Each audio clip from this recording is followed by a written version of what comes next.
Good afternoon, guys. I just came from the airport directly for you. So you better have good questions for me. You know, I know that the Toronto people are extra nice. They gotta be a little nasty today. Oh, hi, how are you? I'm good. I see more people coming. Very good. Hello? People like earrings here in Toronto, I see. No, nobody likes earrings. Huh? Okay. It's in style earrings. Yeah, the video, did you start recording? Yeah, it's recording. That's it. You're on the website. The whole world will know about you. So we're sitting here, Baruch Hashem, young guys from Toronto who likes earrings and likes to learn Torah. Usually it's the opposite, but here it goes together. And so you've been listening to the lectures? Who was the first one who started? I think it was Isaac. No, what do you mean? It was you? Who? Neil?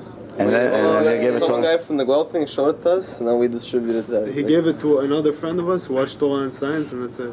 You downloaded it to the iPhone? I downloaded it on my phone. I have We've all all the the tapes. DVD. We watched DVD. it all together. He's like, after this, Very leave it, good. Judaism. Excellent. They made Okay, so now all of you watch my Torah and Science film? All of you? Yeah. Not everybody. No, not everyone. Not everyone? Who didn't watch?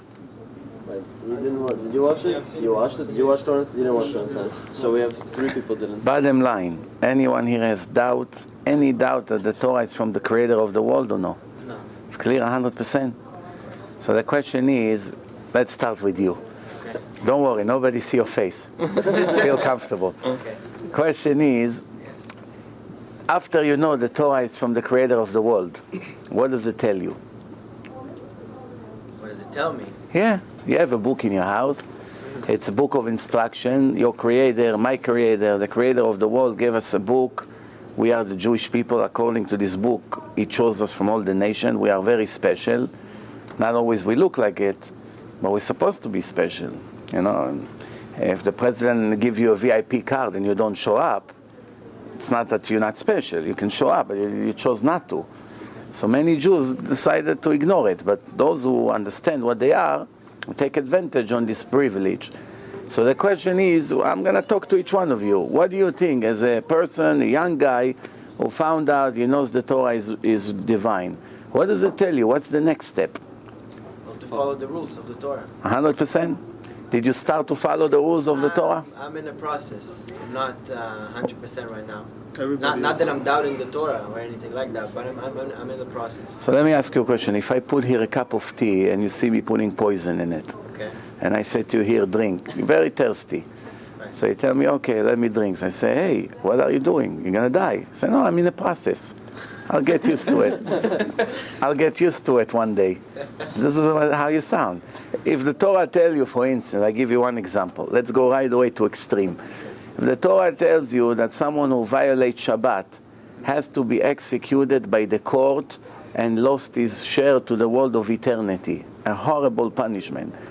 A person who knows true, and it's from the creator of the world, and the creator of the world is so angry that the Jew violates Shabbat because it's an eternal covenant. How can he do it even one more time? It's a good question. Certain things I understand. Some things are not so important. Everything is important. But for instance, a person didn't wash his hand when he ate, let's say. You can't compare it to someone who violates Shabbat, or someone murdered, or someone stole $50. It's not the same, right? $50, you return, you apologize, it's over. Murder, you can never bring the person back. It's a disaster, right? You ruin a family, children, some things it's very difficult to reverse, if sometimes it's not possible. So why would a person play like Russian roulette and keep going like this until it would shoot? See, and I'm not trying to defend my stand or anything, but in today's world, I find like a lot of temptations that makes it a lot harder to keep Shabbat or follow the Torah's rules.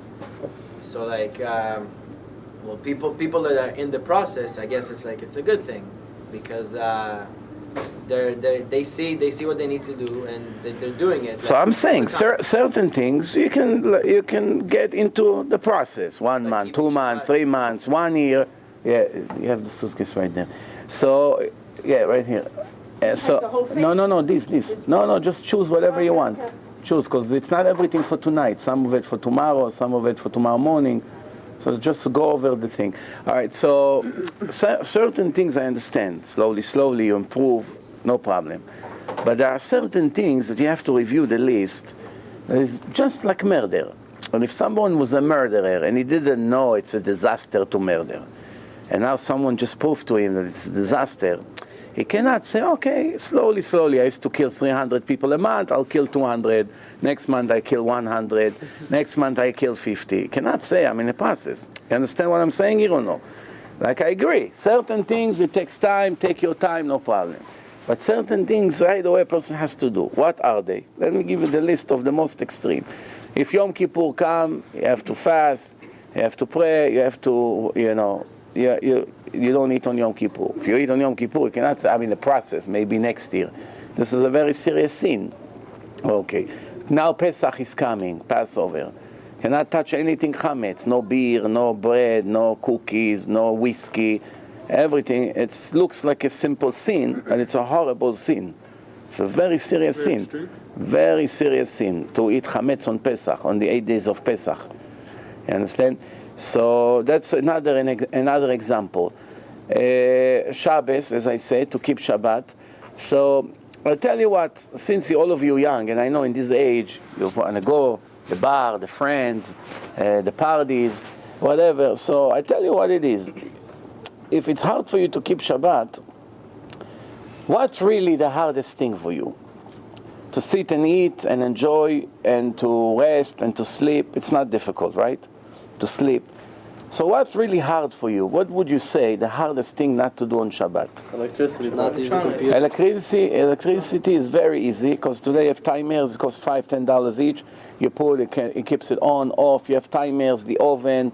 You can have hot trays with the timer. It turns everything on and off as much as you want. So really, that's easy. You can do that with the Technically, you can solve it by $30-40. The entire house lights go on and off. The oven, you have all kinds of. It's very easy to overcome this problem. What else is difficult? One thing, can I just confirm? Yesterday I saw you. I just want to make sure this is right. That you said that keeping Shabbat is more important than building Bet Knesset. Of course. For God? Of course. If a person will build a synagogue, he'll pay $10 million and violate Shabbat, and he say to you, one of the two I'm willing to do. You have to tell him, keep Shabbat, don't build a synagogue. Keep your $10 million, keep Shabbat. If a person say, I will come to the synagogue, but I'm very far away, cannot walk an hour, I live far away from the synagogue, so I come with my car. So you tell him, stay home all your life, don't come 1 minute to the synagogue, one time ever in your life, then one time to start your car on Shabbat or to press the gas. Because Shabbat is not just another mitzvah, it's the foundation of everything. If you want to build the Empire State Building and your foundation are not good, it's not going to last. Plus, you have to understand that Shabbat, God called Shabbat an eternal covenant between Him and the Jewish nation. It's not a joke. It's not just another commandment. It's not just another mitzvah, give money to the poor. You did, you gave, you get rewarded. You didn't give, you lost. This is everything. This is like the basic of everything. This is an eternal. You know what it means, eternal? Billions of years is not even the beginning. So if you're looking at all the mitzvot that you're supposed to do, Shabbat is the top one? Few. For boy, there are few very important ones. For a boy. For girls, it's a little bit different. For a boy, the most important ones are Shabbat, learning Torah every day, at least an hour a day minimum. Just reading the Torah? Reading halachot, reading the Parashat HaShavua, watching videos, listening to lectures. Yes, that's all fall into learning. Minimum an hour a day. Like you don't forget to eat. It has to be a priority. You understand? Sins with the girls, it's also very serious. Not to make sins with the girls. Before marriage? Before marriage. After marriage, you have your wife. You can enjoy as much as you want. It's no problem. As much as you God doesn't want. Yes. God doesn't want us to come to this world to suffer, like some people may think. You know, the opposite. You have a wife. You can love her. You can enjoy with her. You can go to places. Just do it in a kosher way. And now, if you're gonna do it every day, then you get tired of her after 6 months and she get tired of you. So the idea is that everything in life needs a timeout. So you do it 2/3 of the month, 1/3 of the month off. 2/3 of the month yes, 1/3 off. 2/3 yes, 1/3 off. It's renewed every month. You understand? So if you do it like this, you're young, all of you young. When the time comes, you see that this is the only way to succeed in marriage, especially in these days, for what's happening in the world. You understand? But the 2 weeks, the 2/3 of the month that you can be together, nobody holds your hands. You can waste it though? If you're not making a baby, can you waste it or no? No, there are certain permissions sometimes. Sometimes yes, sometimes no. But in general, it's a person when he gets married, he has to focus on having at least one boy and one girl to make the first mitzvah in the Torah, which is called Purvu. Purvu means at least one boy and one girl. What if you can't make a girl? If you can have 10 girls, it's not Purvu. You can have 10 boys, it's not Purvu. Purvu, at least one girl and one boy, and everything else is extra. Yeah, but So you have to keep making babies till you get one. Until you have, yes, 100%. If you want to keep that mitzvah, yeah. Let's say you're done making the babies, can you? Why? What for? Why? A person wants to get married not to have kids? No, because That's what he wants. There's a certain permission, you know? No, I tell you what it is. First of all, you should know that when a woman comes from the mikveh, she has 2 or 3 days after that, there's very high percentage to conceive. After that, the chance is almost zero. You understand? So if a person doesn't want to have kids, he waits 2 or 3 more days and then he does it. Doesn't need to use birth control and all these things. There's ways. If a person learns the cycle of his wife, then there are certain things he can do. But the truth is that a kosher Jew should always trust Hashem. What does he want from me to have? He wants me to have children, so it's good. I want to have children because that's what he wants me to. This even Goyim understand. The Goyim, many religious Goyim, even though they follow a fake religion, they still understand the concept of having children as a part of God's plan for the creation. So not letting God continue with his plan, interfering with his plan because I have my own desires and my own plans, it's not exactly the smartest things to do. Many people are dying to have kids and they can't have kids, or they have 1 or 2 in 10, 20 years. So obviously you can see that it's not 100% in our hands. Sometimes a person try very hard, sometimes a person try not to have and he has. So, we say about it, Rabot machashavot belevish v'atzat Hashem itakum. We have plenty of thinking and plans. In the end, whatever Hashem wants, that's what's going to happen. You understand? So Shabbat, people have to understand. Most Jews don't understand that by violating Shabbat is actually worse than taking a little baby and put his head inside the bath and choke him to death. It's really worse sin.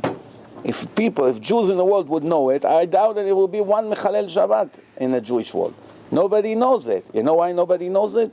Because the rabbis are afraid to say it publicly. You know why the rabbis are afraid to say it? Because they mark them as extremists. They'll tell them, don't invite him anymore. He makes us feel horrible. He's too fanatic. And then, of course, there's no more donations. And you understand? It's a chain reaction. But the truth, someone who chooses to be a speaker, first rule, he has to always be honest and tell what God wrote in his Torah, not what he feels is comfortable to say. You have to say what the Torah says. If you don't believe me, I'll open you now, I'll show you right there that the punishment for Mechalel Shabbat is worse than the punishment of a murderer. I think that some people, the reason they don't, even after you tell them, they decide not to keep Shabbat, is because the punishment is not instant. It's like a murderer will go to jail right now. No, the murderer is not always instant. Most murderers get away with their murders. Not everyone gets caught. You know how many murders are not solved in the world? So the people who murder, they always have this hope that they will not get caught. But why most people don't murder? Because they understand it's a horrible thing to do. Why people don't care about Shabbat? Because they just don't understand it's a horrible sin. They think, the rabbis exaggerate, they make it up. It cannot be that driving a car, it's more than a murderer. How can it be? And you know why? Because this is the way we were raised. When you're raised in a secular environment, so none of your teacher, none of your parents, none of your neighborhood, nobody ever speak about, be careful, this is a Mechalel Shabbat, stay away from him, it's a big criminal. Nobody speaks like this. But a murderer, don't bring him into the house. It's a big murderer. Why are you bringing him to us? Hey, save us from this guy. What are you doing? Even if you play with his son, your parents won't let you. What are you doing? His father is a murderer all over television. Why are you bringing him to the house? So you say, but it's his son, it's not the father. No, we don't want anything to do with his family. Why? Because everyone understands a murder is a murder. But Mechalel Shabbat, well, the parents, they themselves do it. The friends, the neighbors, everyone come, television, cooking, smoking, telephone. Nobody understands what they do. Is that how it's supposed to be? If somebody's Mechalel Shabbat, then you're not supposed to hang out with them, or no? The idea is there are two ways to handle life. One is to isolate yourself and push all the people out of your life, and one is to try to bring them closer. Depend on your nature. Some people, if they try to bring other people closer, they fall down with them. Some people are strong enough, they believe in their way, and they can influence others. So depend.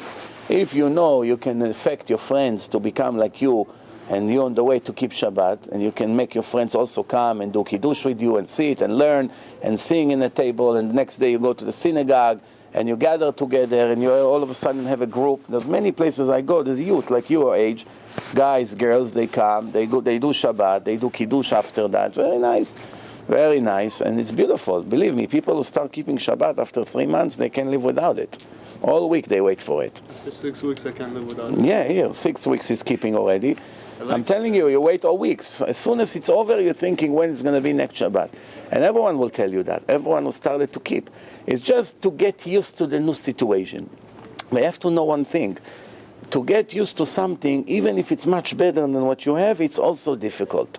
You have a job, you make, 20,000 a year. Now they offer you a job, 100,000 a year. It's much better. Everyone wants 5 times more, but to change the train, it's different place. You have to learn. You have to need different secretary, different boss. Maybe the hours are different. The food is not so great. The coffee. There's many things you have to get used to. But once you got used to the new place, can anybody return you to the place of the 20,000? Nobody can return you over there. How are you? He's the one that showed us the video. He's the one. The one who gave us the DVD. He started everything. He got the mitzvot, no? Yeah. Everyone who keeps Shabbat here now is your zchut now. Very good. That's why I always tell my people, be clever, sponsor, give out to people. You never know what can happen. It's a dream. He's here, right? Watch him every first person I ever loved without meeting. Zach, very good. Don't forget, you're recorded. No problem. Yeah, all right, so you stay behind what you say, okay. Every day. Any more questions? So you got the idea of Shabbat that people don't understand what it is. Now when you understand, you have to say, I must keep it, no matter what happened. Now, I said, for people who it's very difficult for them to start, I say to them like this, okay, let's start in the first month.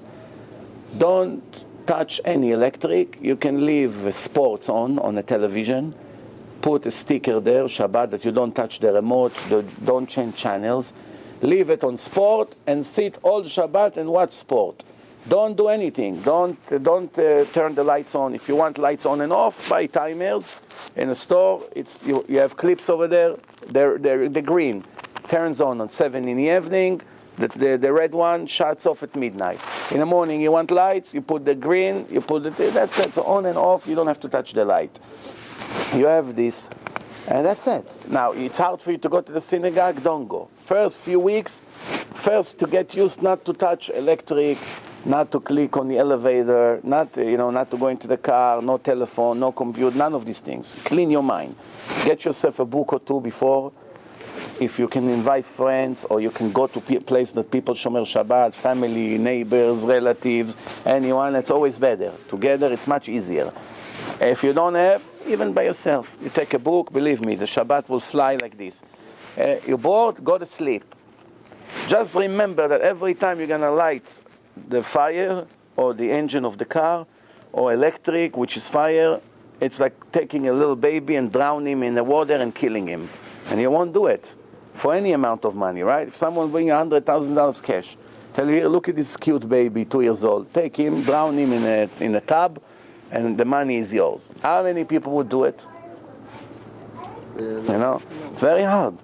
So the point is that because over here it's realistic, you understand that you're doing something horrible, and then you won't enjoy the money, because how you get this money? So the same thing Shabbat, people go to work. They work for nothing. Everything they make on Shabbat, one day they lose, that's for sure. And plus, every second it's a punishment. So what good is that? You lose from both sides. You don't have a free day. You work for free and you get punished. What a great deal. You lose from all directions. You understand? You don't make money on Shabbat, right? You just think you do, right? When a person It's an illusion. It's all an illusion. It's an illusion. Now let me ask you a question. Why most businesses, the busiest day of the week is Shabbat? Because that's the test. That's the test. If Shabbat no customer comes in, even the goyim will close on Shabbat. Well, what's to do here if the business is so slow? Let's rest. It has to be a test. You trust me or not? God came to the Jews and said to them, look, I'm giving you bread from heaven every day. Don't save for tomorrow.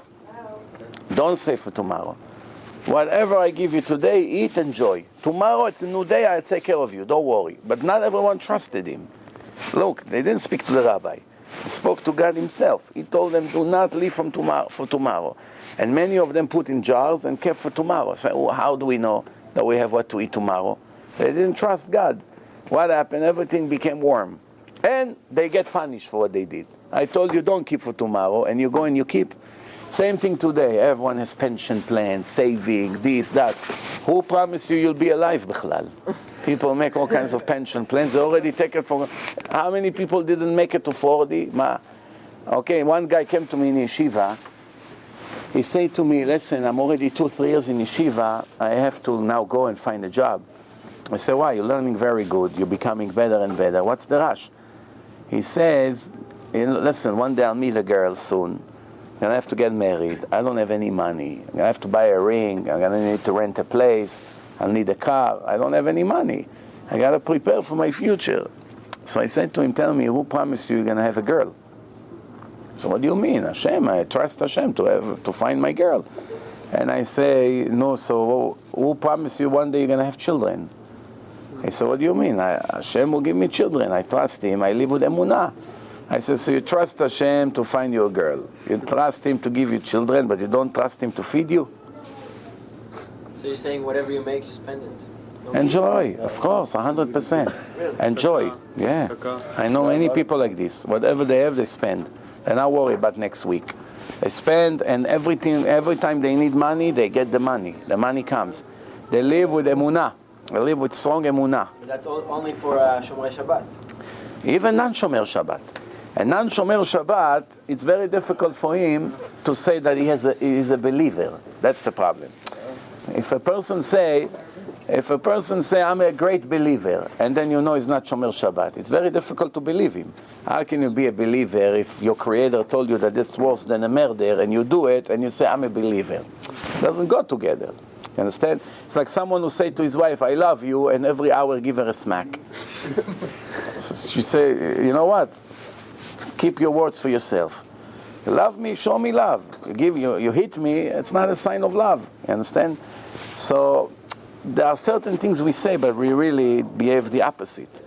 Any more questions? So we clear on Shabbat? Yeah. Okay, now listen, I have an idea for you. Gather all of you together. You all live nearby, in walking distance or far? Take the bus, but yeah. No, but like on Shabbat, can you like gather in one? You keep it together. The best to keep it together.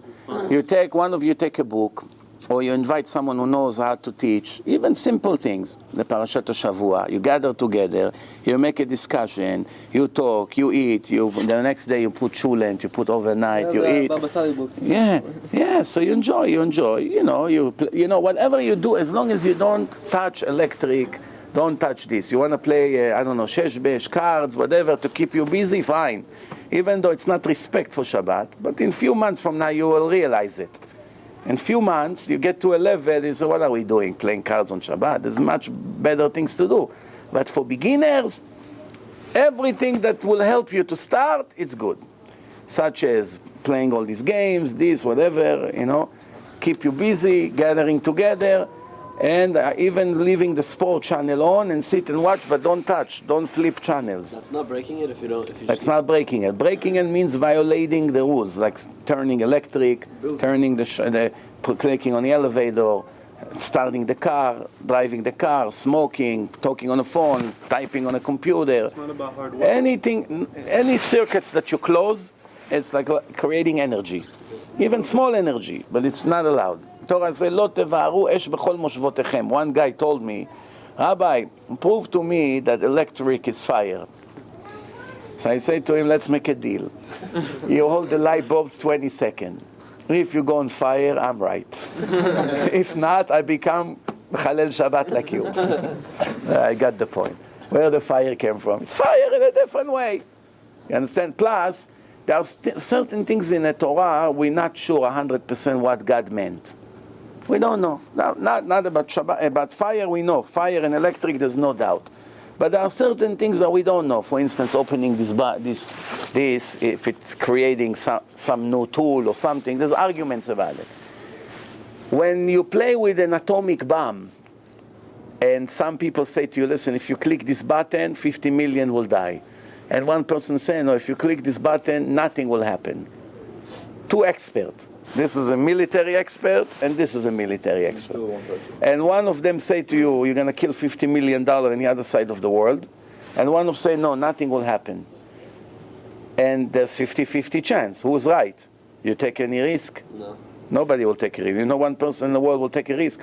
So when there's two giant rabbis that argue about a certain things, if it's allowed or not on Shabbat, it's not, like I said, it's not a little sin. It's a disaster. So you don't take a risk. You just don't take a risk. Okay, so I don't do it. It's not the end of the world. Don't want to get myself into risk. But, like I said, let's start with a certain. Then later you're going to learn more and more. But you got to do it. From now on, never, ever to be Mechalel Shabbat. Never. I have a question. Yes. I know of some like very religious people that they don't even rip the toilet paper. Right. Yeah, is that allowed? You're not, one of the 39 restrictions, you're not allowed to cut in measurements. Oh, like the Just to square- rip, to cut, it's allowed. But to cut in measurements is not allowed. And the toilet paper, it's measurements. People cut in a measurement, it's straight. So it's not allowed. But, like I said, there's tissues. Everything in Shabbat has a solution. It's not that we sit like this and suffer. We live perfectly fine, believe me. Perfectly fine. Everything we need. We want to eat, we have the most delicious food, we cook it, everything fine. We have a hot tray or a blech on the fire or in the oven, a Shabbos mode. Everything. You don't feel that you're limited in any way. You could rip like a wrapper of like a wrapper you can open. You can open it? You can open wrappers. So if I just play with a paper and I rip it, it's fine. Just plain paper. Just like that, yeah. To ruin something without measurement, yes. So, okay, so you got it. Now you don't sew, so you don't have to worry. Don't write. Don't erase writing, and don't put any seeds in the ground. Don't give water to the grass or to the trees. Don't cut from the trees any fruits. So you can't spill like water on the floor? On the floor, on a wood floor, yes. Outside on the grass, not allowed. Why is that? Because it gives to the seeds, it gives them water. Not allowed on Shabbat to make them grow faster. I have a question for you, Rabbi. Yeah. Why do we see people on the rain? Don't open an umbrella. Umbrella is also not allowed because the Torah says you're not allowed to create a tent. Every kind of tent that you open and it's a cover on Shabbat also not allowed. Well, So on Shabbat you're not allowed to have Not allowed in umbrella on leave it Shabbat. open. No, even not allowed because it's taking a tent, moving it from one territory to If you another. take a towel or something. A towel on your head you can put. It's not a tent? Nah. So if you want to go to shul and you want to use an umbrella because it's raining, Yeah. Smoke cell, no? you can't On use it? Shabbat. You're not allowed? Shabbat. Not allowed to use umbrella on Shabbat. No. Get wet. Not allowed. You know how it says that the Jewish people are the chosen by God, God's children. But it says that when we like break Shabbat, we do all this, we betray Him. Like it's a way of betraying Him. Is there a point where if we betray Him too much, He'll just say like they're not my children anymore? Like He'll give up. First of all, it's a very good question what you say. This is what the Arabs trying to claim. The Arabs trying to claim the Jews messed up so many times. They lost the first temple, the second temple. So God left them and took us instead, even though we were not the chosen people. But they do not know that the Torah says clearly that God promised Abraham, Yitzchak, and Yaakov. Yaakov is Israel, our father, that He will never replace their descendants with any other nation. He will punish them severely, and nobody got punishments more than the Jews in the last 2,000 years. Look what's going on. Holocaust, pogroms, problems. Now Palestinians, Arabs, never leave you alone for a minute. So, yes, we get tons of punishments, but to clean us completely and to annul the covenant, he cannot. Even if he wants, he can't. Because when God promised, I always say, it's not a member in a Congress that promise one thing and do the opposite a minute later. When God promised, that's it, for sure. If he swear, it's even stronger. Once he swore to Abraham, Yitzchak, and Yaakov, you have an insurance. He will never replace us with any other nation. However, the more bad we do, the more we pay. So what are we gaining? What are we gaining? Tshuva, right? But there are individual Jews who lose their share to the world to come. He does cut them out, yes. It's called Isur Karet. 36 sins in the Torah. A subject from 613, only 36 are so severe that once a person does it, it's called Isur Karet. מה זה karet? Karet in Hebrew means לקרות, to cut. ונכרתה הנפש ההיא מישראל, Hashem says in the Torah. I'm cutting that soul out of my nation forever. One of them is Mechalel Shabbat. What a few more, can you give us a few more, what are the things? Yes. So that means One of them is all the sex crimes. For instance, person with his sister, person with his mother, person with his daughter, person with his wife when she's not pure. She didn't go to the mikveh. Okay, person with his girlfriend. Why girlfriend? Because all girlfriends are not married. They cannot go to the mikveh. A person has a girlfriend and he has a relationship with her. Every time they're together, both of them violating Isur Nida. She's Nida all the time. Because after the first time she had a period when she was 12, 13, whatever, she's Nida for the rest of her life. Unless if she's going to go to the mikveh. Now once she gets married, she goes to the mikveh every month, she becomes pure for 2/3 of the months. Then she gets it again, and that's a cycle. But once she's single, she's always has impurity. Unless if she went to the ocean or to a lake or to spring water, or she sneaked into the mikveh and she pretends she's married and she went into the mikveh, at least she's not nida. So if she did that, a person who had a relation with her is violating a sin from the Torah, like eating pork or doing any other of the sins, but it's not karet. It's a big difference. If a woman went without her clothes into the ocean, or she has or she went into a mikveh, and she went in and out when she's not married, and she went and made a sin with her boyfriend, they got saved from the karet because now she became pure until her next period. But if, obviously the mikveh, if they know that she's not married, they don't let her in. They may challenge her. Who are you? Where are you from? Who's your husband? She starts mumbling. They know, But every time a woman goes into a pure natural water, who gather into a place naturally, not that you brought the water. If you brought the water with a pump or you delivered it, it doesn't have the power to take out the impurity. Only when the Torah says when the water gets into a hole naturally. That's what they do in a mikveh. They take a fancy building and the rain falls on the roof and it goes down to a special pipe and it comes into the hole naturally. Nobody brings it, nobody touches it. It comes automatically. Once you have a certain amount, then you can add extra water. Once you have enough to cover a whole body of a person, then you can add extra. But you need to have at least 40 se'ah, which is 5,760 eggs. 5,760 eggs. Take an egg. Imagine for almost 6,000 eggs you throw in a bath. That's the amount of water that you need to cover an average body, a person's body. If a person is huge, then you need much more than that. Because if he's going to go in, some of his body will stay, like all these basketball players, they want to go into the mikveh, it's not going to be enough. They need much bigger. We're talking an average-sized person. You understand? So this is it. So eating on Yom Kippur, going into Bet HaMikdash when you're not pure, eating things that you're not pure, eating chametz on Pesach. These are the list of the sins that it's called Isur Karet. Eating Gida Nashe, any animal, there's a certain ligament. Today they take it out, so you don't eat it. If on Pesach I go to someone's house who's a non-Jew and there's chametz in the house, is it fine? No problem. We don't have a problem seeing chametz. We have a problem owning the chametz. We cannot own it, which means now Pesach is in 2.5 weeks from now. So I always tell people now, from now until Pesach, eat all the chametz in your house. Finish the bread, the pita, the bagels, the spaghetti, the beers. Finished everything. But when you come to Pesach, you don't have. My tell my son he has to eat all this stuff. Yeah. So you get rid of all the chametz. Why? It doesn't pay all these tricks. Sell it to a goy. This for $20, $30. You're taking a risk. The goy really means to buy it. The only problem is when you have a lot of whiskey. If you have many bottles of whiskey, it's expensive. It's $50, $100, $200 a bottle. You can have thousands of dollars. Some people collecting a lot of bottles.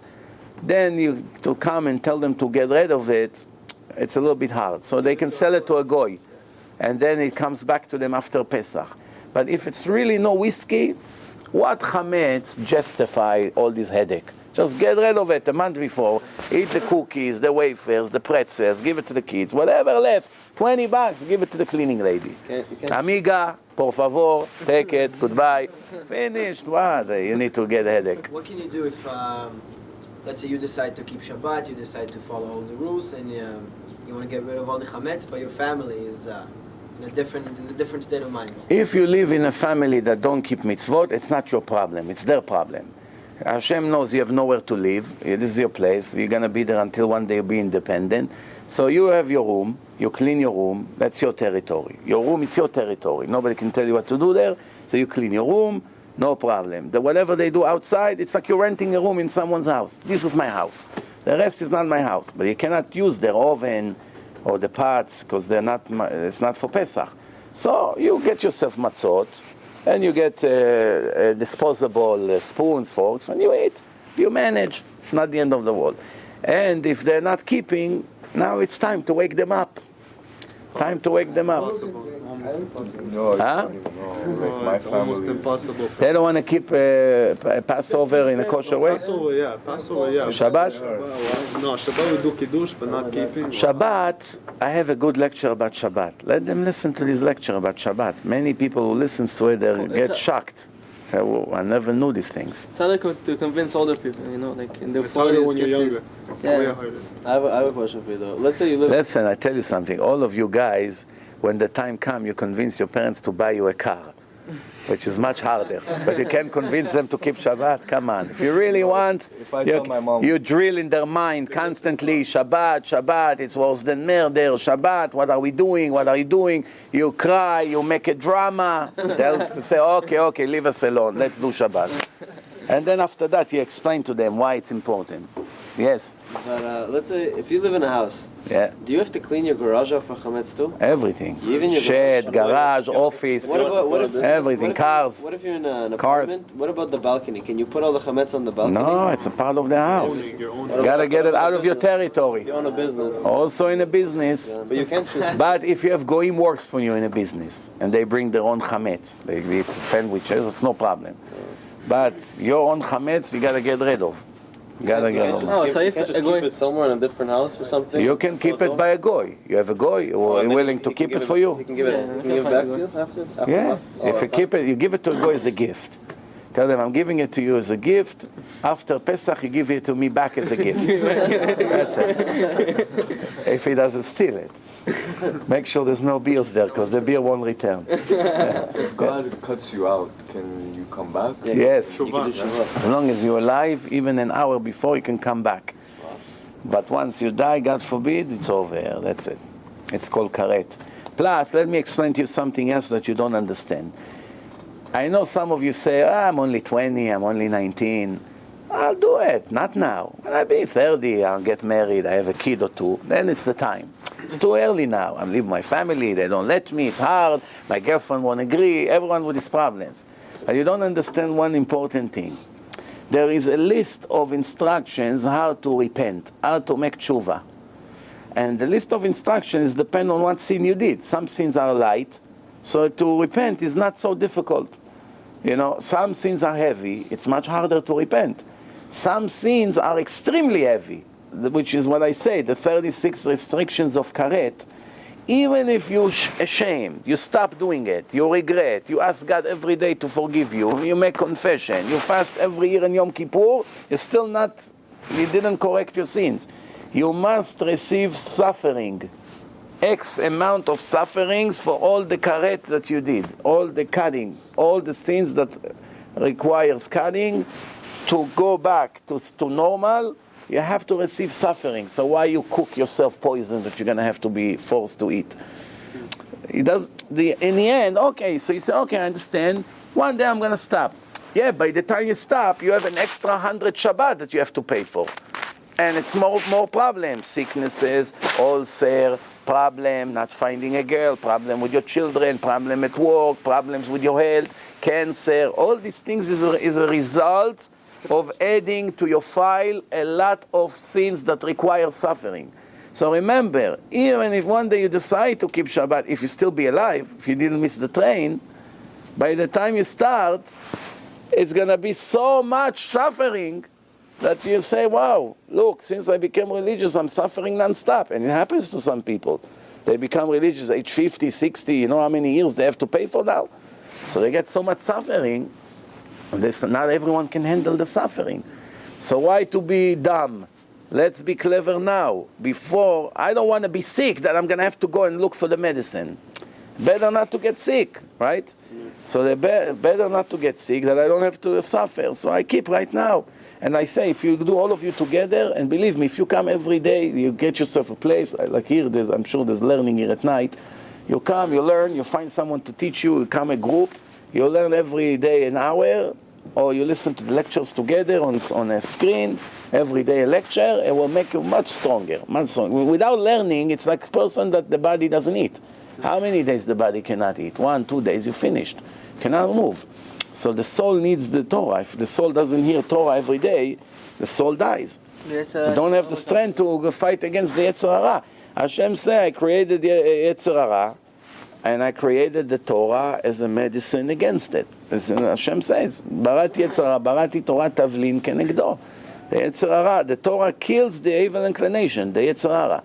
If you don't learn Torah, it grows like a growth. It grows. By the time you want to fight against your Yetzer Hara, you can't. Mm-hmm. You understand? Like I give you an example. Sometimes a person say, okay, I'll meet this girl, but I'm religious. I'm not going to make a scene with her. Just to be friendly, maybe we shake hands, maybe I'll hug her once in a while, maybe I'll kiss her, but that's it. Rabbi, I promise. Hey, Dad, I promise you, I'm a Baal Tshuva, and I'm not gonna make a scene. I know it's karet. You can fool your friends. Once you got into it, it's just a matter of a day, another week, and you fall and you're in. Because one thing leads to another. What do you think? The Satan right away push you into the hole? First, he makes you touch her accidentally. Then shake hands. Then you touch her hands. Then she gives you a kiss on the cheek. Then you kiss her. Then you hug her. Then this. The next thing, you become a murderer. Yes, that's what happened. What do you think? You got the point. And if you didn't kill, so you made Isur Karet, you and her. I say to people, if you don't care about your eternity, care about the girl. You're also making her lose her eternity. And not all the girls are knowledgeable to know that the sins that they make, it's a horrible sin. It's choteh umachti. Sinning and making others commit sins. What if, let's say, a person were to, like a girl, when she dresses up not modestly, right? Say a girl dresses up not modestly, walks in the street, she's never going to see these guys again, right? And for another example, let's say a person had employees and stole from him, or a person stole from this person one time. Sometimes you can't give back. What do? You just pray. If you owe money to people and you never find them, you don't even remember who they are, so you estimate how much you owe them. You always add a little more just to be on a safe side that it's not short. And you gather the money and you give a donation to the merit of the people that you owe them the money, since you cannot find them. So, for instance, I once told a guy, you owe money to someone, make CDs, or give out the CDs. Jews become religious. So when this guy comes to heaven, they'll show him that this person stole from him 40 years ago this amount of money. And then they show him, look, you have 5 billion mitzvot. So he's going to say, I wasn't religious. What 5 billion mitzvot? I never made mitzvot. So they say, you remember he stole from you $1,000, this guy? So he returned it. And they made 1,000 CDs to your name. So it's your money. Your money bought you 1,000 CDs. 1,000 CDs made 200-300 Jews religious. Now they have children, grandchildren. It's trillions of mitzvot. But you don't do that when you can give it to the person, right? If you can give it to the person, you have to give it to him. He has to decide what to do with the money. We are now talking, you don't know who he is, don't know where he is. What's the chance you find him? So there are a few ways. One, you can buy chairs in the Western Wall that almost every Jew gets there at least once in his life, and use one of these chairs, and maybe he sits on a chair, and Hashem will direct that it's going to be some kind of forgiveness for you. But I gave you a much better idea. Because when a person comes and they say to him, listen, do you remember this guy stole from you $1,000? So he bought 50 chairs. He put it in a Western Wall. And one time you went there and you sat on a chair. So he's going to say, what? He stole from me $1,000 and you telling me I sat on a chair? I'd rather stand and let him give me back the money. What do I care about sitting about the chair? But when you show him how many billions of mitzvot he gets now, he says, oh, I wish you'd steal all my money. That's what he would say. Because he wasn't smart enough to invest in the right thing. You did it for him. Understand? Or you go to yeshiva. You give the money to yeshiva. X amount of Torah they're going to learn with his money. So that's the best thing you can do for him. And the Gemara says, a normal person is happy that someone uses money for mitzvah. That's the reason, by the way, why when you come to shul and you see on the shelf someone's tefillin and talit, and you don't know, the person is not in a shul, he left already. He prayed early and he left. And you come to shul and you don't have your tefillin. You don't have who to ask permission for. You can use it without permission. Why? A normal Jew is very happy that someone uses tefillin to make mitzvah. Even though today most people are not normal. But a normal person should be very happy. Oh, thank you for not asking. Good, I'm happy you put. But today people don't want, sweat, this, that, you know. They're too spoiled sometimes. But you don't have to worry about them. Even if he comes and he catch you in the middle putting tefillin and he screams, take it off, you don't have to listen to him. You finish the mitzvah, because Hashem say, I give you permission to use it. Why? Because a normal person should be happy that people use his belongings to do mitzvot. But don't start stealing money from people and do mitzvot for them. That's not what I said. I said, if you see it there, you want to use it, he doesn't lose anything. What does he lose? Still have the same tefillin. So you can do it. I have a question. It's kind of a stupid question, but like it contradicts itself. So like if God is almighty, he can do whatever he wants, right? So is it possible for God to create a rock? Yeah, I got the question. So I really want to know the answer. The answer is very simple. A rock that he himself cannot lift. Let me ask you a question. If I sign on a piece of paper that I promise I won't steal from you, that's it, and I gave it to you with my personal guarantee, can I steal from you now or no? Technically, Yeah. you could, but you can't. Yes or no? Yeah. You could get sued. You'll get sued. Can I or can I? Yeah, you can, but you'll be breaking your word. I can and I can't. Physically, you can't. I can and I can't. Right. Yeah. I can because I can ignore my signature and then everyone would know I'm a liar, right? I ruin my reputation. Or you can say that I can't because I signed. I limited myself.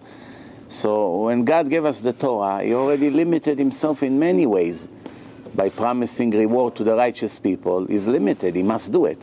By promising to punish the wicked people, that the righteous people will see that it was worth it for them to be righteous, so he must do it. He cannot have mercy on a wicked person, because then the righteous people would say, hey, you fooled us. So, of course he can take a wicked person and say, okay, I like you, go. He can, but he can't. Because once he's going to do it, the Torah will be a lie.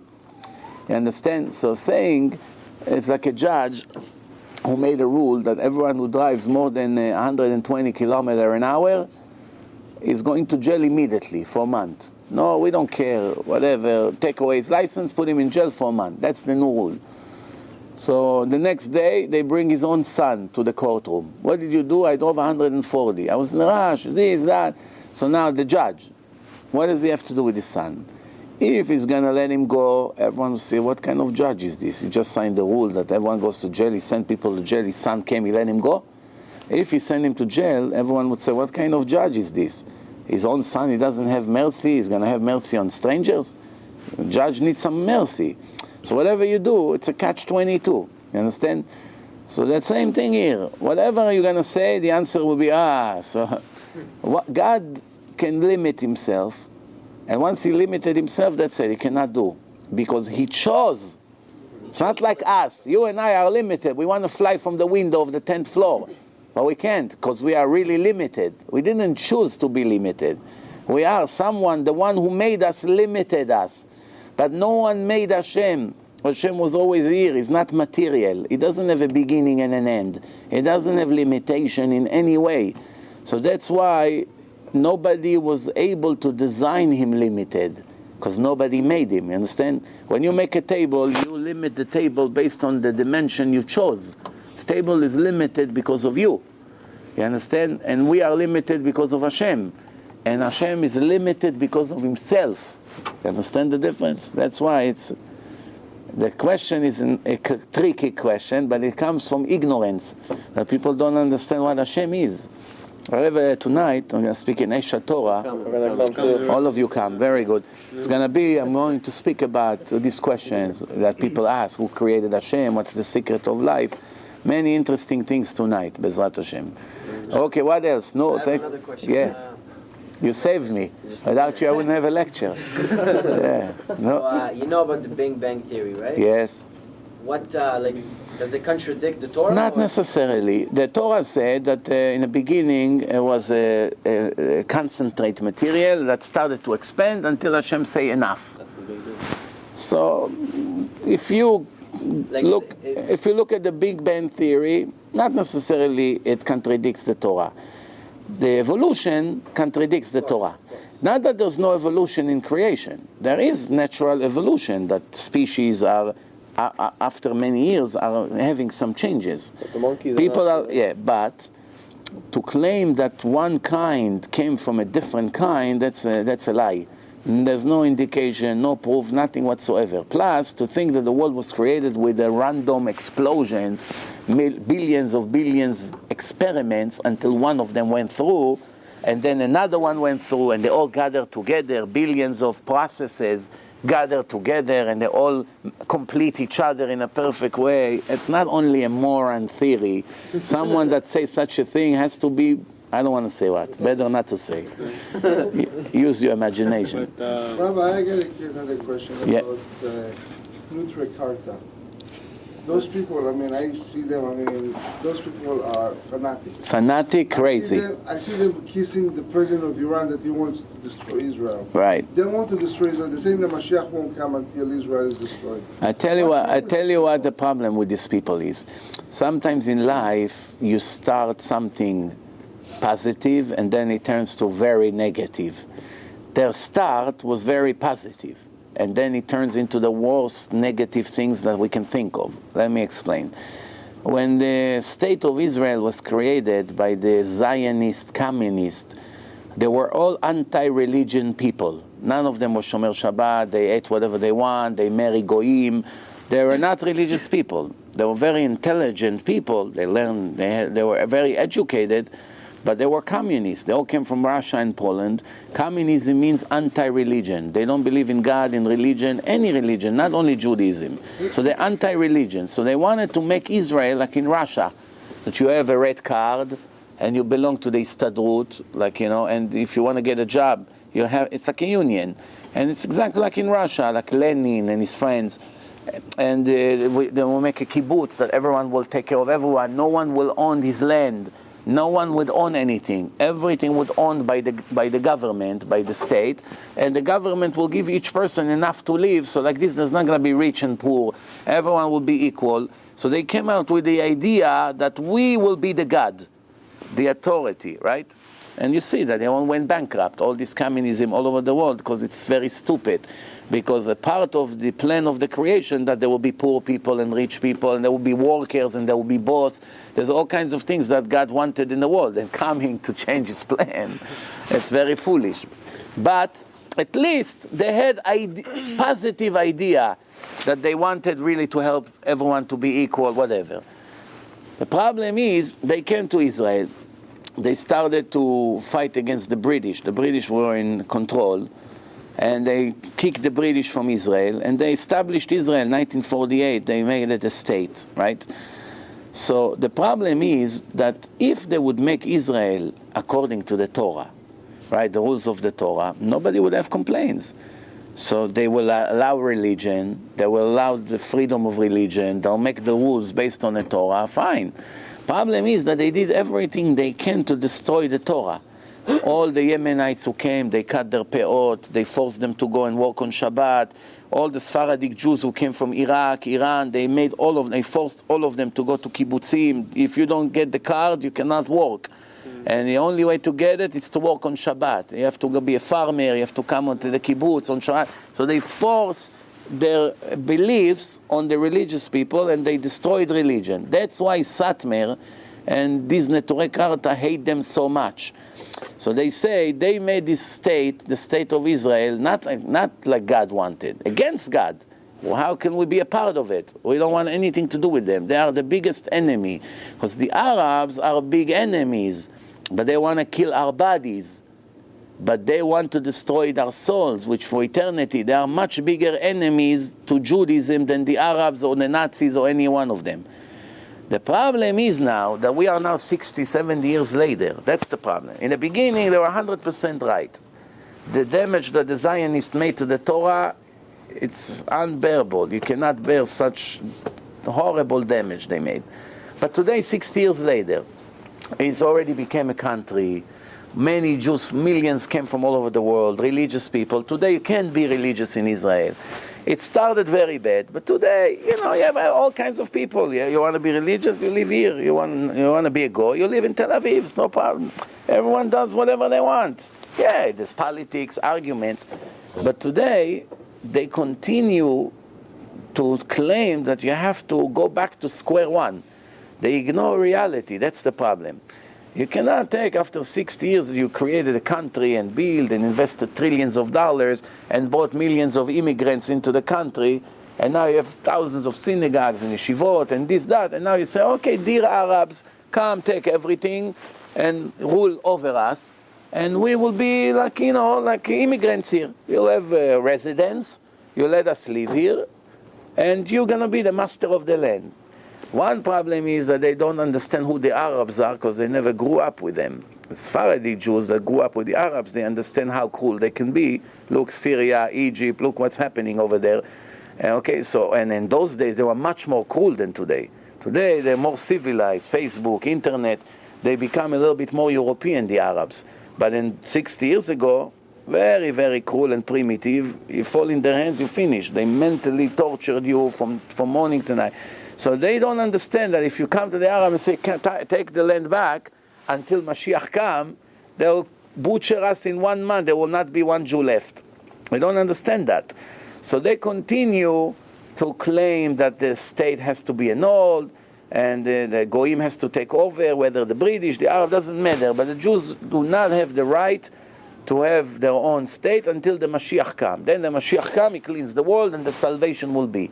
But the problem is that they don't understand that Hashem adjusts himself to our mistakes. I give you an example. Let's say a person comes to the rabbi and he says to the rabbi, Rabbi, I want to open a business in Manhattan. I have $200,000. That's all my saving. 10 years it took me to save it. I want to open this falafel store in Manhattan. So the rabbi told him, don't open this business. It's not good for you to be in this area. You become a slave, you won't have day, you won't have night, you won't have family, you won't have time to learn Torah. It will crush you spiritually.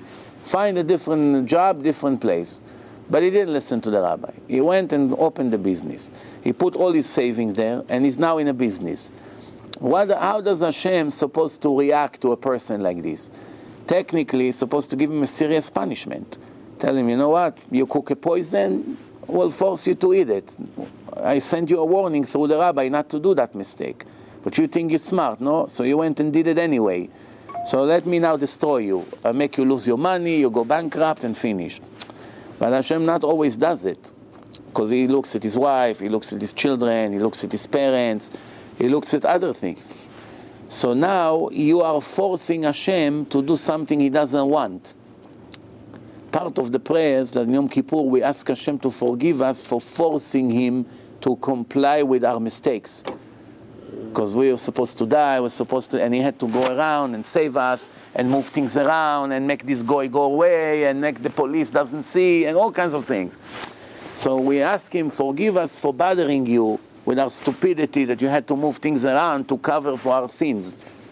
So over here, the Zionists are sinners, yes.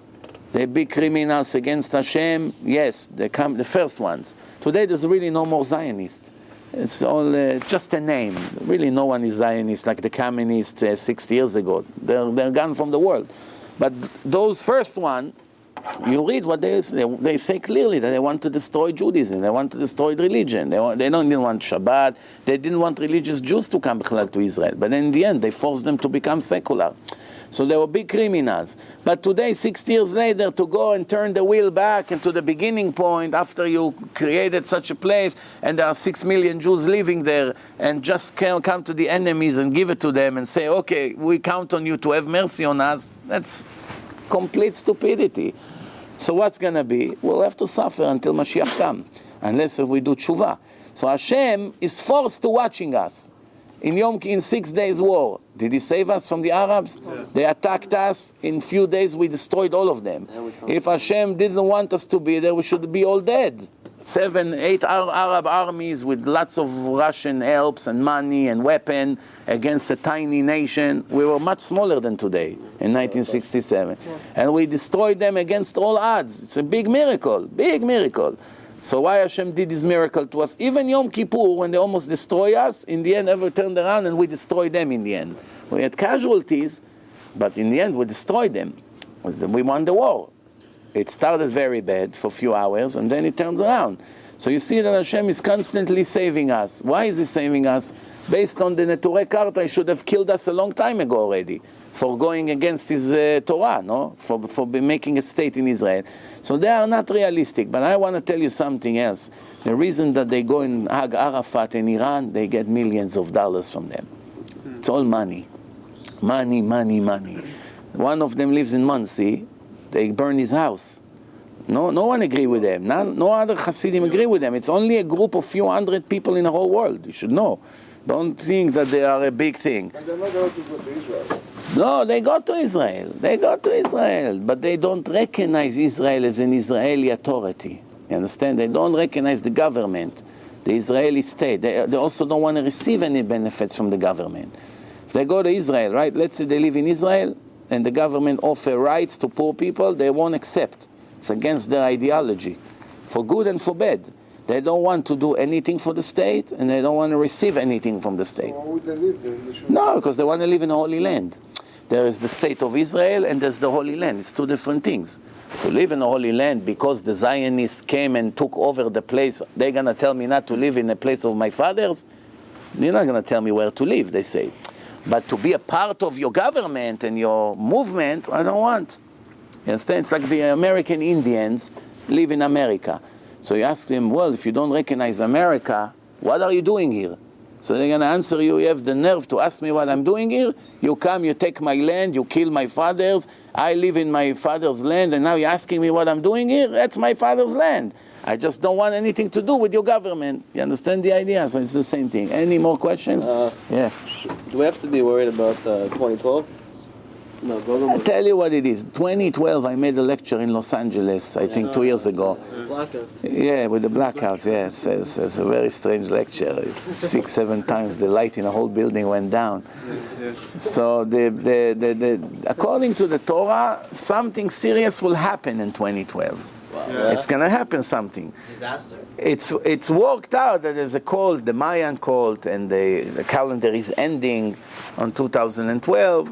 So we'll wait. Now we are in 2012. By the end of 2012, we'll see. But you know what? You don't need this. Look at what's happening today in the world. Yeah, Tomorrow is my lecture about what's going to happen. Let's leave it for tomorrow. Yeah, where's the lecture? Same thing, Aish. Aish, okay. Yeah. Tomorrow morning I speak somewhere else. Tomorrow afternoon, somewhere else. Until tomorrow night. Until Tuesday morning. Yeah. Tuesday morning, yeah. 2 days, 5 lectures. And that's the first one. Tomorrow night we're coming to. That's like on the way to the lecture. You know how Gilad Shalit, it was predicted in the Torah that he came out in, I think, Sukkot? Tehillim, it was there, right? And also 9/11 was predicted, and it was written Osama bin Laden. Everything was written in the Torah. The Japan earthquake, the Japan earthquake. Right. The codes, you know. Do we know when Mashiach is coming? Shouldn't it be in the Torah? Things that we find, remember, we only find after they happened. We didn't know to put Japan earthquake because we didn't know what to look for. We didn't know how to put Osama bin Laden until we found out there's a terrorist named Osama bin Laden. So things that we know what to look for, we can search and find. However, Hashem doesn't want us to know when Mashiach comes. He always has to leave it as a question mark. Even Yaakov Avinu wanted to tell his children when Mashiach comes, and Hashem blocked his vision. Oh, you know? Because if we know when Mashiach comes, if we know it won't be this year, if we know it's going to be in 10 years, there's no rush to be religious. What's the problem? But they say. We'll wait 5 years until then, and a year before Mashiach comes, we'll all become very religious. We'll give all our money to tzedakah. Anyway, time is running out. Right? So I don't have to pray, I don't have to learn, I don't have to keep Shabbat.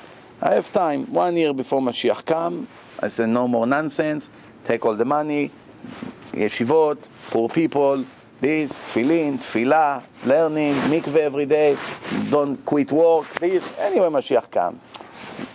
The world loses purpose. That's also why God doesn't tell us our death, right? Also, that's why we don't know the time of death, we don't know the future. If God wanted us to know the future, He'll make us all prophets. And even the prophets, you think the prophets knows all the future? They only know what specific thing Hashem told them to say, that's it. Come to the prophet before or after his prophecy, he doesn't know anything what's going to happen next year, nothing. He only know what Hashem told him to say, that's all. You ask him, tell me what's going to happen to me next week, so how should I know? Well, you're a prophet. Only a prophet when God comes to me and tell me what to say to the people. But other than that, I don't know anything by myself. The prophecy doesn't come from my righteousness. I'm just a host, a pipe. From me, it comes directly to the people. But I'm not I'm not using my intelligence or knowledge or holiness to become a prophet. It's whatever God using me as a tool to pass His message. That's it. I have another question. What are the purpose of like the planets and the stars? Is there a purpose of that? Oh, how do you count the stars again? They know, like, what's the purpose of it? All these planets. What do they do? The Torah say one verse. The Torah say, "S'u marom enechem u'u mi bara ele." When we go up and we see all these planets, billions, trillions of galaxies and this, so Hashem said to us, everything I created for the Jews. That's what it says. "S'u marom," lift your eyes up and be amazed who created all that. I am the God who created everything, and I will tell you in your trial, when you die, every beep that came out of your mouth. This is the verse in the prophet. I am the one who made the mountains and the wind and all the stars and everything, and I am the one who made it, and I will be the one who will show you everything that came out of your mouth in the time of death. So what's the comparison? And the way of a person is when he see some huge creation, sophisticated, amazing, trillions, billions, everything moving, nothing collides with the other, it makes him very impressed. So Hashem wanted to show us, it's worth it for me to make trillions of galaxies for you, and so many stars, each one of them different size, they're all moving, just for you to see who I am, and from all the world, you are the most important thing to me, you the Jew, and I want you to keep my Shabbat. How do you count the stars? You understand? When do you appreciate your boss more? When your boss makes $50 a day, or when he makes $50 million a day? 50 million. Because you are more amazed. Wow, look what a big shot. He runs the world, this guy. And he cares about me, and he sits with me, and he tells me, I want you to do this for me. I love you. I want you this. I want you that. You're like my son. If your boss is making $50 a day, and he comes and be very nice with you, you're not amazed. Well, big deal, man. Well, who's my boss? Well, when your boss is such a big shot, then it makes you feel great, no? That's the nature of a person. You know, I said He created it for us, the planets and all. Yes. But He created that even before we were His people. Yeah, to make it Well, the whole world was ready for us. The Torah, the whole world was for us. Everything was for us. Is there a Everything. specific thing they do, the planets? Do they do something for us? Do we do something? Well, first of all, the whole system, it's all connected. So we don't really know, but it's we go by the moon, the movement of the moon, the sun. Every 28 years, the sun comes to the same place. There are certain things we don't really know. It's magnetic fields, it's all kinds of things. We don't really know what it does for us, but in the creation that Hashem made, it couldn't have been better. Everything He did, that means it was the most perfect way to do it. If it was a way to make it more perfect, obviously it would make it more perfect, because we are limited. You want to build a house, you have limitations. Somebody else maybe will build a house better than you. So he come and ask you, why didn't you do it like this? Why didn't you do it like that? So he said, well, I tried my best. That's how we came. I couldn't do it exactly straight. You understand? Because we are limited. But when Hashem did something, everything He did, that means there couldn't have been any better way. Do they control us somehow? Maybe No. astrology says. First of all, there's no Jews are above astrology. The Gemara says we are Israel me'al hamazal. Astrology exists, and the Gemara full of stories about astrology. But we are above. Righteous or wicked is more important than astrology. There can't be anything in another planet that is like. There's no indication. People there? It's never been proven ever that there's any life in any other planet. But even if there will be life, if one day somebody will find a living creature, they won't have any free choice. Because the only place that with people like us with free choice that receive the Torah is right here. And like let's say characteristics of a person that we don't believe in that either. Yeah, Astrology, personalities. like let's say he's a Capricorn and Yeah. he's a Libra. Oh, yeah, we Sometimes believe I hear in stuff that. and it's actually true. It's affecting. It's affecting. affecting. No, the Gemara said. The Gemara said that. The Gemara said there was one rabbi, Rabbi Elazar ben Pedat, his name. Rabbi Elazar ben Pedat. He was very, very poor. Very holy man, but very, very poor. Has nothing to eat. Nothing to eat. Not bread to eat even. One time he came home. He was so hungry. There was one piece of garlic, and he didn't eat for a long time. So he said, let me eat the garlic, maybe it will save my life, otherwise I starve. So he took the garlic, he ate, but the garlic on an empty stomach, raw garlic, I don't have to tell you what happened to him. So he fainted and he died. He had he lost his conscience. So he saw, God came to him in a dream, and he said to him, he asked God, how long will I have to suffer with my poverty? So he told him, do you want me to return the world to the beginning point? Maybe you will be born in a different sign, and it will affect your living, your wealth. So you see that depend where you live, every day of the year, it's affecting your wealth and all kinds of things. So he told him, depend. Did I live most of my life already, or most of my life are ahead of me? So he told him, you lived most of your life. He said, no, so keep me like this.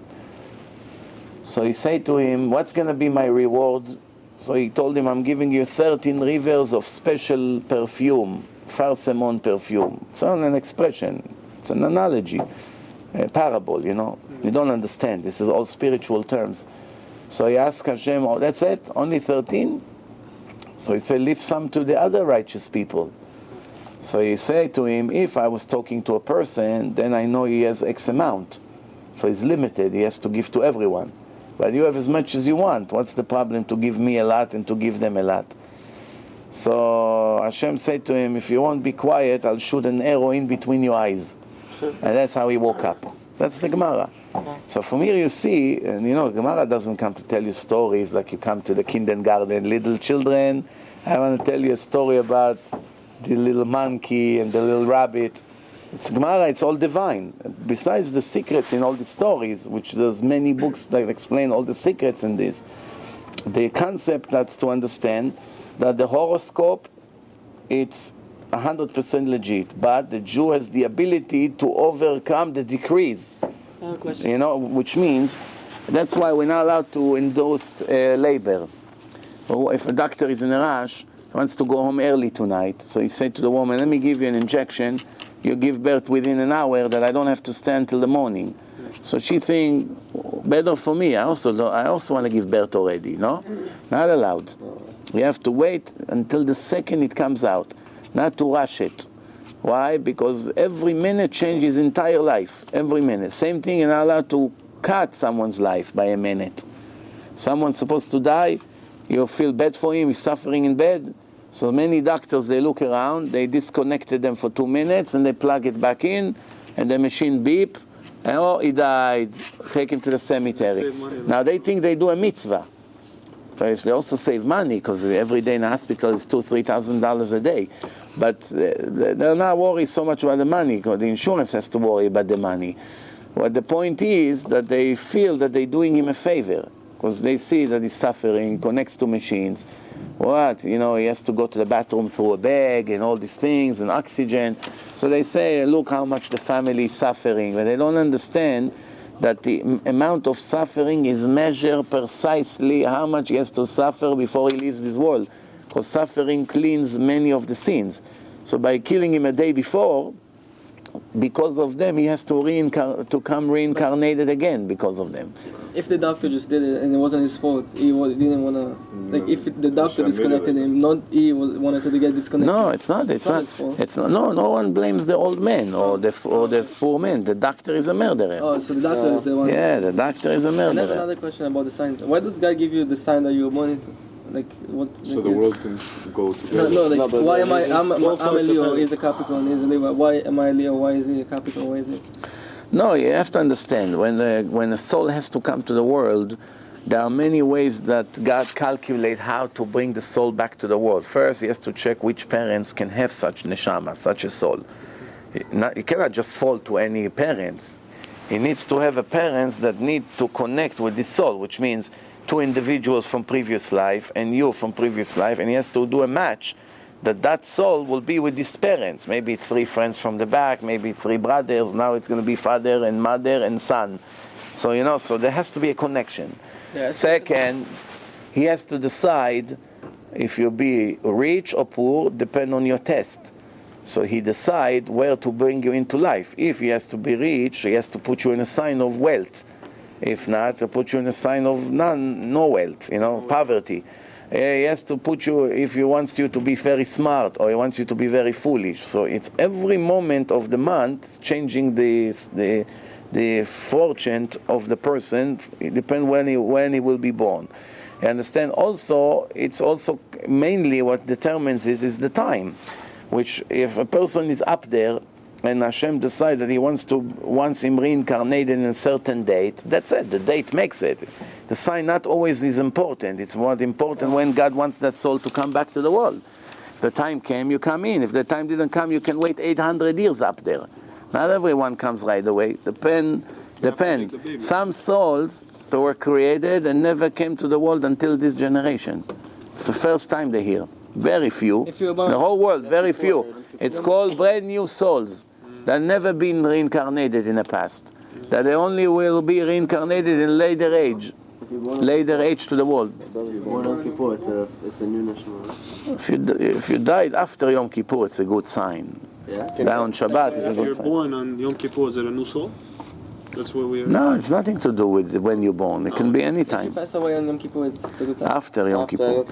That means Hashem gave you enough time to do repentance and then to die. If you die before, not so good. I have a quick question. You said before that everything God does is in the best way, right? That's how it's supposed to be, and that's the best way to do it. Now, in the Holocaust, many people died because of their sins, maybe, right? How would you explain the tzaddikim that died in all the very good people, religious people? I tell you what, a person can be very big tzaddik, righteous person, do everything, and is considered 100% guilty in everything. How? I tell you how. I came here, I landed in Toronto, I sit with all of you nice guys. I say to myself, I'm tired, flight, I have another 2 hours lecture tonight, let me do it 15 minutes, and I go. And then 15 minutes is not enough to wake you up, to bring you to be all Shomer Shabbat. And I left. Now you stay Mechalel Shabbat, and God forbid one day you die Mechalel Shabbat. I'm guilty of all your Shabbatot. I had an opportunity to save you, and I didn't do it. Why? Because I wanted to snore. I wanted to go drink coffee somewhere, right? It's responsibility. And in the Holocaust, there were a lot of righteous people, rabbis, Talmidei Chachamim. But when they saw his cousin marry Christine, he didn't make a big deal out of it. What about the babies? Okay, so babies, even today, even a baby died today, any person who died before 13 is only from sins from previous lives. Nothing from this life. All of them are righteous. They're not guilty. If someone passes away before You died before bar mitzvah or bat mitzvah, if it's a girl, it's nothing to do with this life. It's only from previous life. And after bar mitzvah? After bar mitzvah, it can be from your sins. It could be. It can still be from previous life. Even age 40, a person can die from previous life. Maybe the entire life that Hashem gave him is extra 40 years to correct. That's it, to begin with. We don't know. Hashem didn't tell us. Remember, that will eliminate our free choice. If every one of us would know what we used to be in a previous life, I'll give you an example. If a person, he sees that he's 45, 50 and he's not married, the pressure is tremendous. No, you want to have kids. So I'm 50 years old. When will I get married? When will my son have a bar mitzvah? I'm going to be already an old man. I won't even see my children get married. That's how he thinks. He's under pressure. Now imagine when he was 20, if he knew his previous life and he saw that in his previous life he was married 4 times and was abusing and beating up his wives, destroying them. And now, as a part of his punishment and correcting his soul, he has to be reincarnated again to the world and die single. This time, no girls would marry him. He goes on dates, he has money, look, everything, but nothing works out for him. Can't get married. If he knew when he was 18 that he's going to die single and he's going to suffer with many dates and frustration, he'll kill himself. 9 out of 10 would kill themselves. They wouldn't want to stay here for this kind of life, knowing in advance that I'm going. What keeps us going? Tomorrow will be a better day. If we knew that the entire life we come to suffer, I tell you something. I took one time with me, my chevruta, a person who was learning with me in yeshiva, I got a phone call that now I can come and communicate with the autistic kids. From Muncie to Brooklyn is about 1.5 hours, 2 hours. So I say, if you want to see how it works, now it's the time. I couldn't let an opportunity like this, slip my hand. So I say to the guy, listen, I gotta run, I have an emergency, I have to go now to Brooklyn. He said, well, where are you going? What's this, autist? I said, there's a way to talk to autistic kids. It's only a soul, it's not a body. You communicate with a soul and he tells you everything about you. Who you used to be, or your previous life, what's this, things that are about to happen. They know a lot of things. He said, no, you gotta take me with you. I said, no, I can't. I don't even know them. Someone arranged for me to go. I'm gonna bring another person with me. A guest, bring a guest. He said, I'm not letting you go. You either go with me or you're not going. I said, okay, I was excited to go already, so I took him with me. Until today, I regret the moment he came with me. When we went there, he spoke to the autistic kid, and the autistic kid told him, I know you're suffering. And he said, and believe me, this person, nobody would imagine that he's suffering. He was wealthy, smart. His father is big rabbi. He has come from a great family, dressed nice looking guy. I mean, everyone would want to be like him. He's a very smart person, learns very nice, charisma. He has all the skills. You never believe a person like this. Plenty of money. His father is a rich man. He never thought that this person is suffering. So he said to him, I know you're suffering very much. He said, it's true, but why am I suffering? So he said to him, you came to this world to suffer. Ruins his life. You should see his face on the way back home, how he looked. I told you you shouldn't come. So he told him, you fainted in a shul, you went to daven, you remember you fainted. They started to tell him things. It was a punishment for something you did, this and that. So imagine now, in his age, you already know that all his life he's going to suffer. But over here, he didn't tell him how he's going to suffer. So it can be interpreted in many ways. What does it mean, suffer? You'll never be a millionaire. Oh, okay, it's not the end of the world. I don't know, I mean, you'll have only 2 kids. Suffering can be translated to many ways. Some people drive a Mercedes and they're suffering because it's not a Rolls Royce. So suffering, it's all in the mind, depends who you are, right?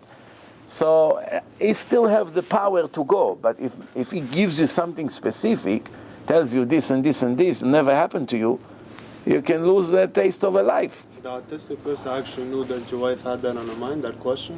Yes, same one. That's Rabbi. crazy. They know things. They know what you want to They're say. righteous people from past life, right? And they want All to of them, or just some of them? all of The them. Jewish one, you know? All the autistic kids is special souls, but there are 11 in the world that are reliable, that when you ask them things, they tell you what Hashem's gonna do, what Hashem is thinking, why Hashem did this and that, what's about to happen. 11 reliable. Doesn't mean there's not more. Could be more. But 11 reliable one that everything they say match exactly like the Gemara, the Zohar. Very interesting. This is brain damaged children. They learn Gemara with their fingers by computer. They cannot say one sentence, but they learn Gemara. We were told that From previous life. They didn't learn Gemara in this life. From previous life, they already know the Gemara. How 11 years old boy sits in Yerushalayim, in Har Nof, they have a yeshiva of autistic kids. How does he learn Gemara? You know how difficult it is to learn Gemara? You need many months to prepare yourself just to start learning. So they already learned with communication with the boards. It's very interesting. You know, you see that it's a soul, 100%. I have another question. There's cases that there's a baby who was born and it dies right away in the hospital. Yes. That's a doctor who disconnected an old man, and he had a day or 2 or 5 days to continue his life, and then he has to come back again for 5 days or for 5 weeks, whatever it was. What if your friend Rabbi, he says, you know what, the suffering is from God, it's for out of love, and he accepts it all with simcha, you know? What will happen if it's... If it's one at the time, you accept it with love. But if you know now 70 years, it's going to be every day, love, not love. Even Chazal said, Lo ha'isurim velo scharam. Save us the suffering and we give up the reward. The Chazal, which were holy people in the highest level. If a person knows all his life is going to suffer, you know what it is? I have someone called me. He has some kind of a disease. I don't want to say the name, but a serious disease. Limits him very much, makes him slow down. So he said that now he's discovered religion, so he gave him hope in life. But he was like already thinking to kill himself from his situation. So, you know, a person that doesn't have emunah, and you see a situation like this, can't even go to the bathroom by himself. He needs always someone to come and open the door for him and help him and this and change his diapers. It's not so simple. You understand? So you see that people like this are in the highest level of committing suicide. So we all would be like this. If a person would see all the tragedies, remember, if we knew our previous life, we would know what to expect. If I knew I was a murderer in my previous life, I know my life is not going to be a picnic. I'm going to suffer a lot, no? So I say, you know what? Don't want to live here. Don't want to do anything. Anyway, it's not going to work. Can you change it though? If You have to make tshuva. You have to. Like Some things you can change, some things you cannot change. Yes. Depend. You know the book that the rabbi, what's that book that I did the question? There's the It's Rabbi just the book Lubavitch. where you ask the question, Well, you ask finish the out the question. book. That's not the way of Does that Judaism. mean anything? Don't do these do it things. with the Chumash, no? Don't do it. Even the Chumash, which is more legit to do it, it's only in a time of emergency. I did it in 17 years, maybe 7, 8 times. Could have done it 7 times a night if I wanted. But it's not a game. It's not opening the Torah and getting answers. It's not Choshen, the Kohen Gadol had a Choshen. You come, you ask questions. It's just a guide. It's only in a time of emergency, and if Hashem wants to make a miracle for you. Not always you're going to have a miracle. No, If I did it and it gave me an answer, what do I do with that? No, fine, depends. How do you know it's the right answer? Maybe it's the Satan giving you an answer. What if It could be. what if it says go to You know, yeshiva? go to yeshiva is not from the Satan, that's for sure. Mine said go to That's very good. Yeshiva right now. Is Yeah. it possible that the Satan is going to give you the answer? No? Yeah, ma. What do you think? The world is a free choice. It's always balanced. The animals are controlled by God, right? So If he told you come to yeshiva, so prepare your stuff. You come with me back to New York. by Benny is one. Yeah. I was the one who was called. Yeah. Prepare a bag. Yalla. Get on a flight. Prepared. It's Rabbi, in do the you room. live in Israel? or- I live in Monsey, New York. You came from Israel. You're taking us. I'm here in America more years than I'm in Israel Oh, wow. already. But how did your cousin become that spiritual? You said he's the most righteous He's person learning you've ever met? non-stop for almost הוא היה חילוני פעם או לא? almost 25 years non-stop, and with a brain like him, like a computer. What do you expect? He lives according to the Gemara, like the time of the Gemara. Simple life, small apartment, house, Torah, house, nothing else. Doesn't go wedding, parties, no birthday party, no suits, not going to the bank, to store, nothing in his life. He's connected to the Torah. His entire life is Torah. Comes home, eat a little bit, see the children, the wife, whatever he has to do in the house, go back to yeshiva. That's his whole life. From one shiur to another. When he's home, he's with a book. When he goes, so he's connected to Hashem all the time. What do you expect? Rabbi, a few years ago, Rabbi Buchatzira, the grandson, came to Toronto, and we went to see him. And the people were shielding him from watching women. Yeah. And he came to visit my grandmother because she was dying, and he went to give her a big blessing. And the nurses didn't understand why everybody's telling them to move because he's here. Why is it? I'm sure he has a wife and he has kids. His wife is allowed to see. Yeah, but how? It's allowed to see. So does he live like somewhere that he doesn't come out? Yeah, you know what it is? First of all, let me explain to you. Does the Torah want you to be like this? The answer is no. You want to be extra, more than what the halacha require? Fine, it's up to you. Nobody can tell you what to do, what not to do. As long as you do more than the requirements, not less. When you do less, you become a sinner. You do more, fine. So if Hashem told you give 10% from your income and you want to give 50%, fine. You're not doing a sin, right? You give more, it's fine. If Hashem told you watch your eyes, don't look at the ladies, even if a lady comes, first second you see her, no problem. The second you don't focus. Didn't tell you have to put a mask or to make yourself a cave or a tunnel to go from your house. You want to do it that way. Maybe you know your weaknesses. Maybe you know if you be on the street you won't be able to watch your eyes. Fine, so you're protecting yourself. You're asking if this is the requirement. The answer is no. The requirement is to live normal life, to go, whether you walk, whether you learn, you walk in the street, you get on a plane, you get on a bus. There are people like this. And you have to know what's your limitation, what the Torah say that you allow, what you're not allowed. So with him, I think he made himself a tunnel from his home, that he goes directly from the home. But it's not the only one. There's many rabbis. By him, it's because of modesty. But other rabbis is because it's difficult for them to go up the stairs, down the stairs. So they made a special ramp from their house directly into the synagogue, like a bridge. So they don't have to go upstairs, downstairs. Yeah, there's many. The Rabbi from Vishnitz, many rabbis like this, New Square. In Muncie, and they get old, so it's hard for them to go up the stairs, down the stairs, so they make them all flat. That they only take them directly, quick, short, they don't have to go down and go up again. But that's not because of modesty, it's because of convenience. Any more questions? We have to go soon, no? Is it true that you said you can look at someone, like a homeless person comes up to you, it could be a demon testing you, said? Is that, like you mean the demons here on this life? Well, demons are not looking like people, you know. You said they can, angel. Demons, I thought I read in the lecture that demons could make them look like humans. In dreams. In dreams. What about an In angel? dream. It can look like a human? Eliyahu Hanavi can come as different people. Can come as poor, can come as Eliyahu Hanavi. But demons is in a dream. God can send There are messages in the demons who looks like rabbis. The demon can come like he's the Ben Ish Chai or the Baba Sali and fool you in your dreams. So how would you know if? You don't know, it's hard to know. It's depend on a dream. You have to go to big chacham to know from what the dream, to know if it's real or not. What about the superstitions, like the shoe flip or the black cat crossing the road? Do we believe in that or no? Nah. Not even the black The cat opposite, crossing they're not allowed to believe in these things. They're Or not if breaking you rules. say if the cup fell on the floor, that means I don't have to drink this water today. If a black cat went, it's going to be a bad day. If it's going to rain, I'll do the business. If not, this is not the way of the Torah. The mirror too. No, only if it's a clear miracle. I'll give you an example. Let's say they had fire in a house, and the only thing who got burned was the airline ticket. You were supposed to get on a plane today. Nothing got damaged. The airline ticket got damaged from everything. That's already a clear message. You don't want to get on a plane. But if the whole house got burned and the ticket got burned, that's not a sign. It's a damage, like many other damages that we get. Something that it's very, very specific, better not to take a risk. Do you know, like, let's say about the mazal?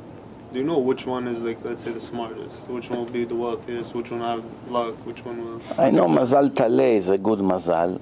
Mazal Taleh? Taleh, Aries. Aries? Yeah, it's a month of Nisan. It's a good sign. It's leaders, it's charismatic people, but I don't really know. I used to learn about it, but there are much more important things to learn about.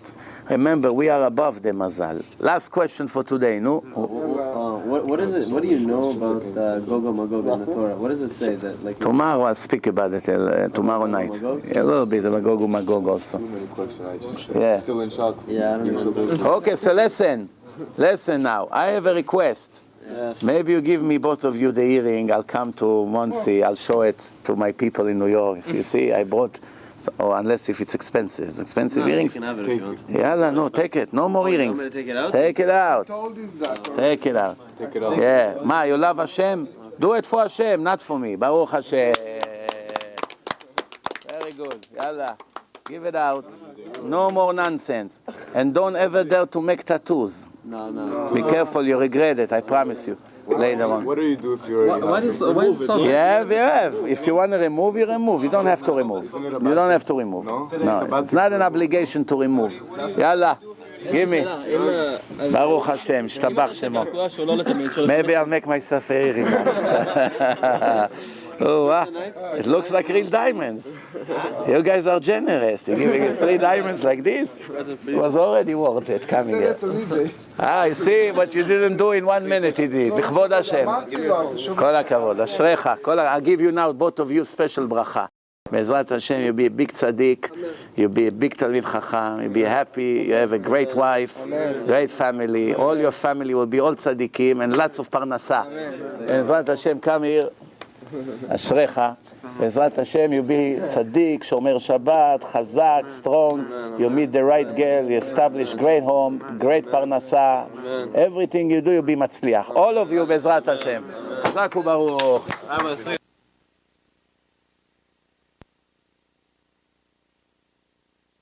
Kadima.